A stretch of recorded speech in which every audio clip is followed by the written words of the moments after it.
For today, we have a couple of very interesting new model debuts. Why don't we start off with the one we don't have a picture of, because I didn't have a chance to load the slide.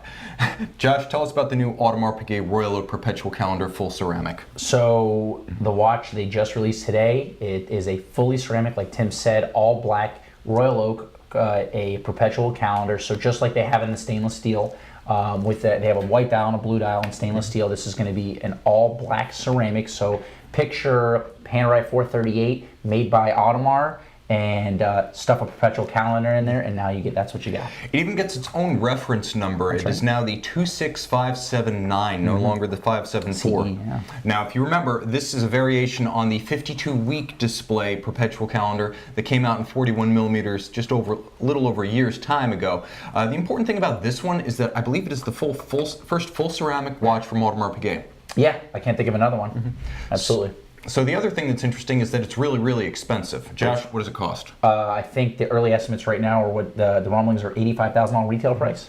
And just for perspective, Pheline has the other Audemars Piguet debut of the last few days' time, which is the new 15202 BA yellow gold. This is the jumbo. This is 39 millimeters.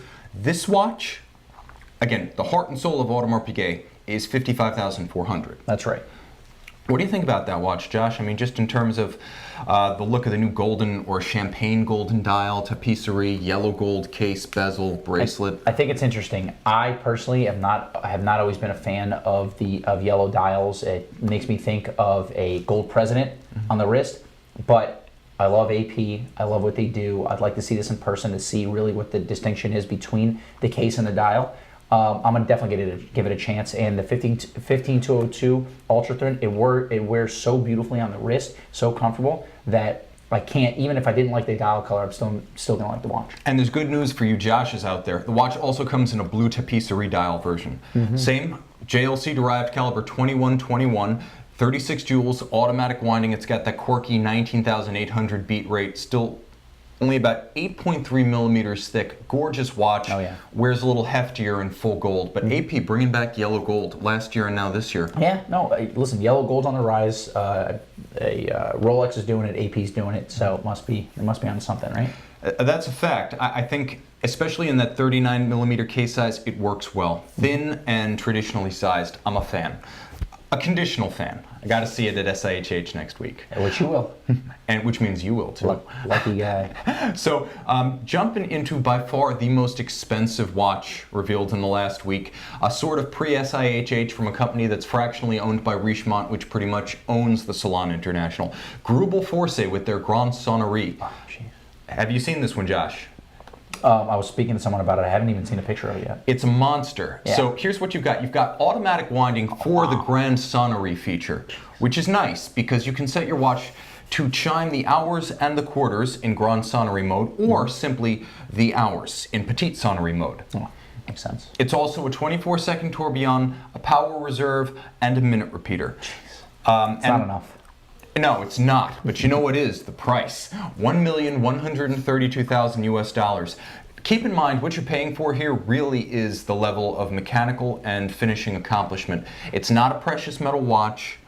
They're building it in titanium. It's 43 millimeters, which makes it one of the most wearable Greubel Force pieces by far. Yeah, it's either a beach house in Fort Lauderdale or a watch. Make your decision. Exactly, and I will say, if you are the particular kind of high flyer who can afford to buy this watch, you're not going to be disappointed. Greubel Force, both as a company and as a product, total integrity, real love for watchmaking craft. Again, it's a company that's still very much under the control and character of the two names on the dial. So you're really buying into a persona and sort of a family when you buy a watch like this, which is nice because for $1 million and change you should get something really special. You should definitely, get a whole family.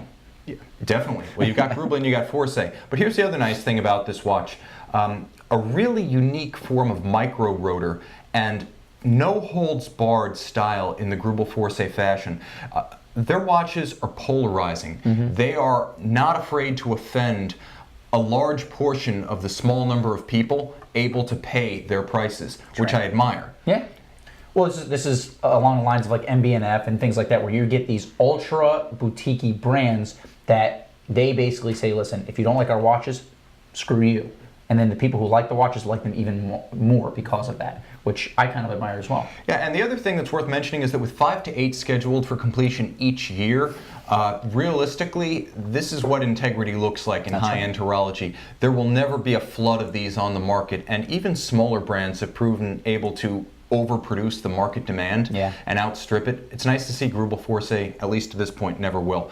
80 to 100 watches a year, no more. That's good. We like those. I mean, the thing is, for us personally, our company, we don't get to see watches like that because those watches trade exclusively between private parties. Because the guys who can afford that watch can afford to, take that private jet, fly out, see the person who wants to buy the watch, make a trade in person, and which is really cool. It's kind of special. It's an interesting, take on being in that range of watch as well. Yeah, I think it's really interesting because Grubel Force is a company that flies so far below the radar because you'll never see them up on Chrono 24. You'll never see them on eBay.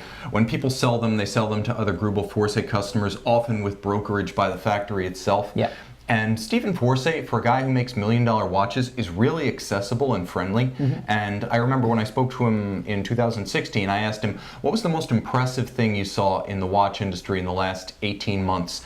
And he said, well, honestly, probably the Tag Heuer Carrera Connected, because the whole concept was to get people into watches via the smartwatch and then get them to stay for the mechanical watch. And he said at that point, it's basically just up to the industry to educate people once they've joined the watch wearing family, bring them into traditional mechanical watchmaking. You know what, I like that too. It makes sense. He's thinking about it from a global sense or a general sense as opposed to a watchmaking sense, which a lot of times, you get into the watch world, you get kind of snobby, and that's it goes down the road of, this is crap or that's crap, but it makes sense. I like that. Good answer. Yeah, and I'll say, there are certain people out there, and one particular watchmaker who invented and made all of his watches. Not always super approachable, so I really appreciate the Grubel Force. Untouchable prices, but great company. And if you must have one, our sister brand, Gothberg, is a dealer. Give them a call.